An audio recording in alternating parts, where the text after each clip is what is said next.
Assalamualaikum warahmatullahi wabarakatuh. Apa kabar anak-anak Ustadz di rumah?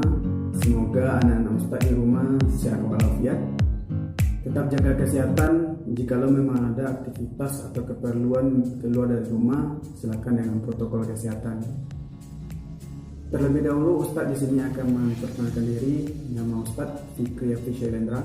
Silakan dipanggil Ustadz Fikri. Kampung Ustadz di Kecamatan Kapur 9, Kabupaten 50 Kota. Ustadz alumni IAIN Batu Sangkar. Ustadz ucapkan selamat datang kepada ananda sekalian, anak-anak Ustadz, sebagai siswa-siswi SMP Hikmah Padang Panjang. Insya Allah Ustadz di sini akan mengampu mata pelajaran pendidikan agama Islam kelas 7 tahun ajaran 2020-2021. Pada saat ini kita masih belum bisa melaksanakan pembelajaran seperti biasa, pembelajaran di dalam kelas atau di sekolah. Namun anak-anak Ustadz di rumah harus tetap menuntut ilmu.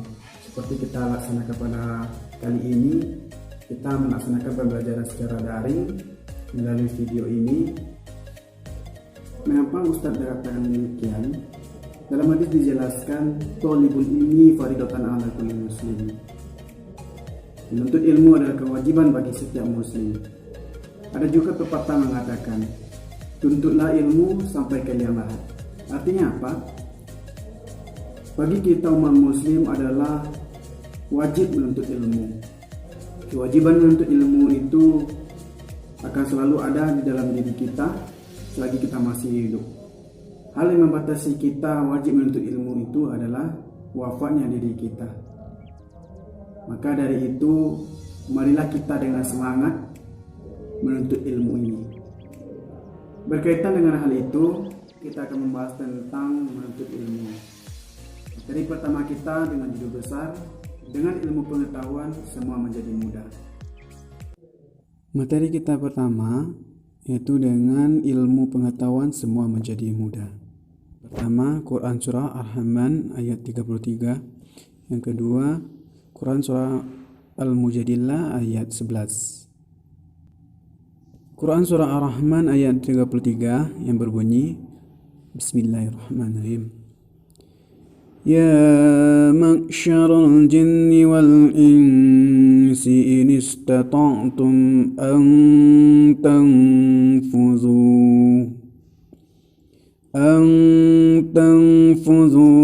min aqtaris samawati wal ardi fanfudhu la tanfuduna illa bisultan. Wahai golongan jin dan manusia, jika kamu sanggup menembus atau melintasi penjuru langit dan bumi, maka tembuslah. Kamu tidak akan mampu menembusnya kecuali dengan kekuatan dari Allah. Untuk arti perkata atau mufradat dari Quran Surah Rahman ayat 33 ini, Ya ma'syara, artinya wahai golongan al-jinni wal ins, jin dan manusia. Ini istata'tum, jika kalian sanggup, min aqtari, dari sebagian penjuru, as-samawati wal ard, langit dan bumi, fanfudhu, maka tembuslah, la tanfudun, kalian tidak akan menembusnya, illa bisultan, kecuali dengan kekuasaan Allah SWT. Dan Quran Surah Al-Mujadalah ayat 11, Bismillahirrahmanirrahim. Ya ayyuhalladzina amanu idza qila lakum tafassahu fil majalisi fafsahu yafsahillahu lakum وإذا قيل انشزوا فانشزوا فانشزوا يرفع الله الذين آمنوا منكم والذين أوتوا العلم درجات والله بما تعملون خبير. Sadaqallahul-Azim. Wahai orang-orang beriman, apabila dikatakan kepadamu, berilah kelapangan di dalam majlis-majlis, maka lapangkanlah. Niscaya Allah akan memberi kelapangan untukmu. Dan apabila dikatakan, berdirilah kamu, maka berdirilah. Niscaya Allah akan mengangkat derajat orang-orang beriman di antaramu, dan orang-orang diberi ilmu beberapa derajat. Dan Allah Maha teliti apa yang dikerjakan. Untuk arti perkata atau mufradat dari Quran surah Al-Mujadalah ayat 11 ini, Bismillahirrahmanirrahim. Ya ayyuhalladzina, wahai orang-orang yang amanu, mereka beriman, orang-orang yang beriman. Idza qila lakum, apabila dikatakan kepada kalian, tafassahu, berlapang-lapanglah kalian, fil majalis, di dalam majlis, fafsahu, maka berlapang-lapanglah, ansyuzu, berdirilah kalian, fansuzu, maka berdirilah, yarfa'illahu, Allah subhanahu wa ta'ala mengangkat, minkum, di antara kalian, utul ilma, orang yang berilmu, darajat, beberapa derajat, bima ta'malun, dengan apa yang kamu kerjakan, khabir, Allah subhanahu wa ta'ala maha teliti. Baik, selanjutnya kita akan menerapkan ilmu tajwid tentang alif lam syamsiah dan alif lam qamariyah. Yang pertama kita bahas dulu alif lam syamsiah. Apabila terdapat alif lam bertemu dengan 14 huruf hijaiyah sebagai berikut: ta, sa, dal, zain, ra, za, sa, shin, so, dot, to, zo, lam, nun. Kita contohkan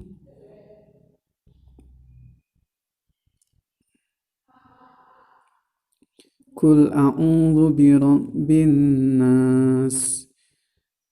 Maka di sini yang menjadi alif lam syamsiah adalah an-nas. Alif lam bertemu dengan atau diikuti dengan huruf nun.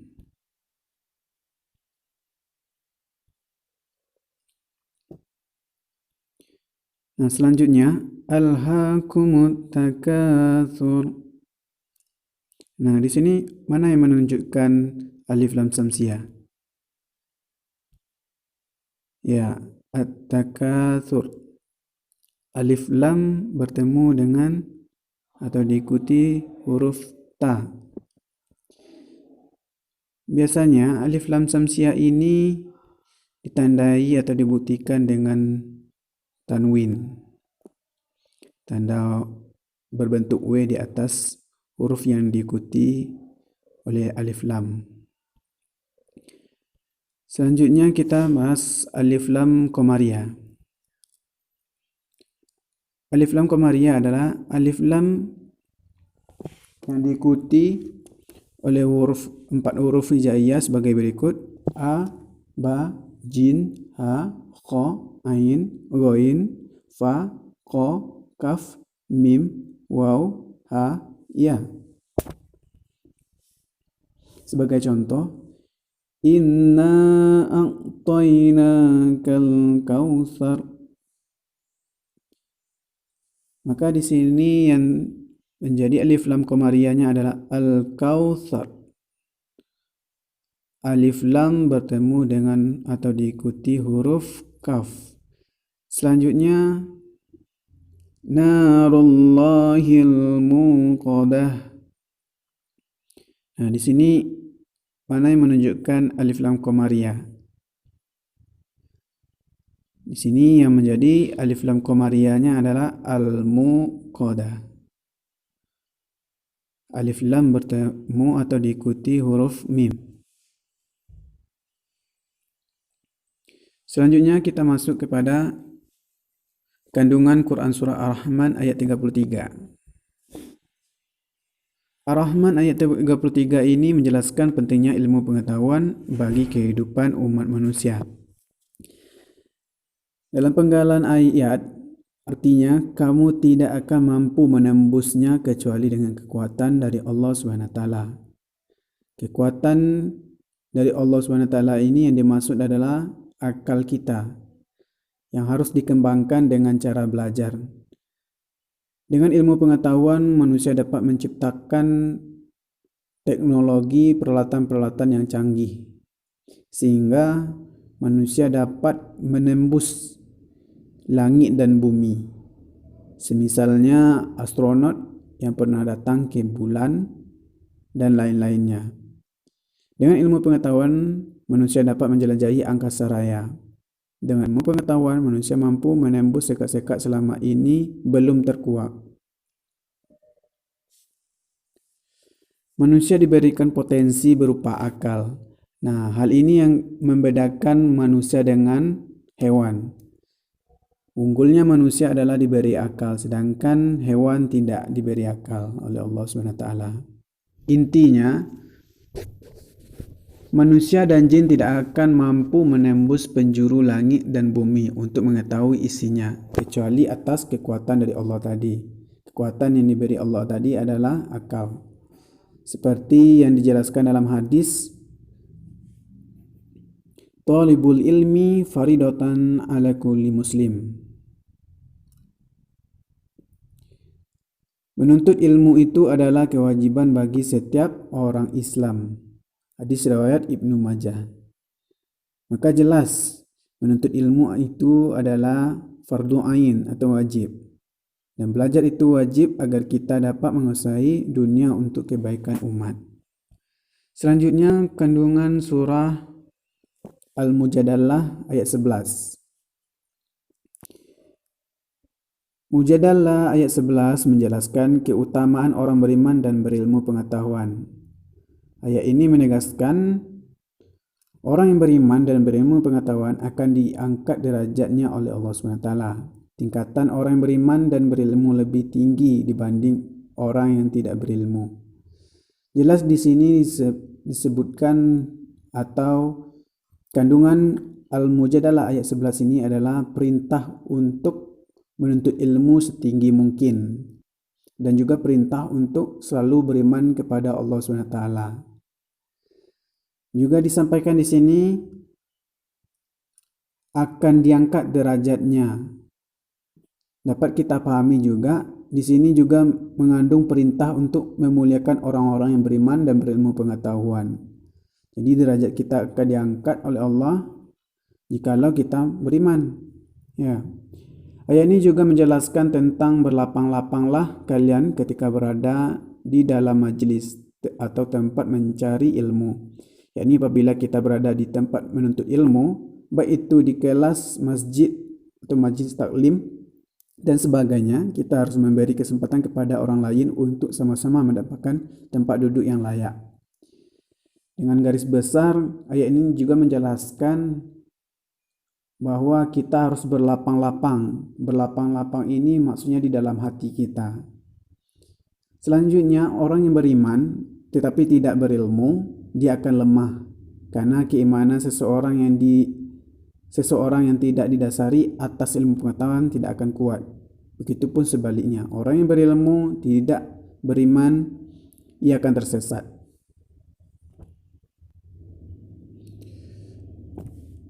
Sebagai implementasi dari Quran Surah Ar-Rahman ayat 33 dan juga Al-Mujadalah ayat 11, dapat kita ambil perilaku orang yang cinta ilmu pengetahuan. Pertama kita lihat dari Ar-Rahman ayat 33. Yang pertama, senang membaca buku pengetahuan sebagai bukti cinta ilmu pengetahuan. Kedua, selalu ingin mencari tahu tentang alam semesta, baik di langit maupun di bumi, dengan terus menelaahnya. Jadi kita harus meningkatkan rasa ingin tahu kita. Yang ketiga, meyakini bahwa alam semesta ini diciptakan oleh Allah SWT untuk manusia. Oleh karena itu, manusia harus merasa haus untuk terus menggali ilmu pengetahuan. Yang keempat, rendah hati atas kesuksesan yang diraih. Tidak merasa rendah diri dan malu terhadap kegagalan yang dialami. Sedangkan dalam Al-Mujadalah ayat 11, perilaku orang yang cinta ilmu pengetahuan dibuktikan dengan memiliki rasa ingin tahu yang tinggi dan berusaha untuk mendapatkan pengetahuan tersebut. Bersikap sopan saat belajar dan selalu menghargai dan menghormati guru. Senang mendatangi guru dan meminta penjelasan tentang ilmu pengetahuan. Jadi bagi anak-anak ustaz yang tidak mengetahui atau belum paham dengan materi, silakan datangi guru dan bertanya. Selalu menyeimbangkan ilmu pengetahuan yang dimilikinya dengan keyakinan terhadap kekuasaan Allah SWT. Jelas, sebelumnya juga disampaikan antara keimanan dan ilmu pengetahuan harus seimbang. Baik, pada uji kemampuanmu ini, Ustaz memberikan soal kepada Ananda. Soalnya sebagai berikut, 1-7, dan juga berupa hafalan. Nah, hafalan ini akan termasuk kepada nilai praktik anak-anak ustaz nanti. Petunjuk mengerjakan soal dan setoran hafalan, yakninya tulislah jawaban anak-anak ustaz di lembar kertas folio beserta identitasnya, nama, kelas dan tanggal. Fotolah hasil jawaban Ananda menggunakan kamera handphone. Kirimlah foto hasil jawaban melalui aplikasi WhatsApp ke nomor Ustaz. Paling lambat hari Senin pukul 8 WIB. Contoh kalimat untuk mengirim foto hasil jawaban sudah Ustaz terterakan dalam video ini. Untuk setoran hafalan, hafalah Quran Surah Ar-Rahman ayat 33 dan Al-Mujadalah ayat 11. Penyetoran hafalan akan dilaksanakan pada pembelajaran tatap muka. Jadi insyaAllah pada bulan Agustus setoran hafalan sudah mulai ya. Dan perlu diingat, pahami materi, video ataupun handout. Kerjakan soal dengan tepat dan benar. Jikalau memang Ananda tidak mengerjakan atau tidak mengumpulkan, berarti Ananda tidak atau anak-anak ustaz tidak akan mendapatkan nilai. Sekian yang dapat Ustaz sampaikan. Terlebih terkurang Ustaz mohon maaf. Selamat mengerjakan tugas di rumah. Selamat belajar di rumah. Akhirul kalam. Assalamualaikum warahmatullahi wabarakatuh.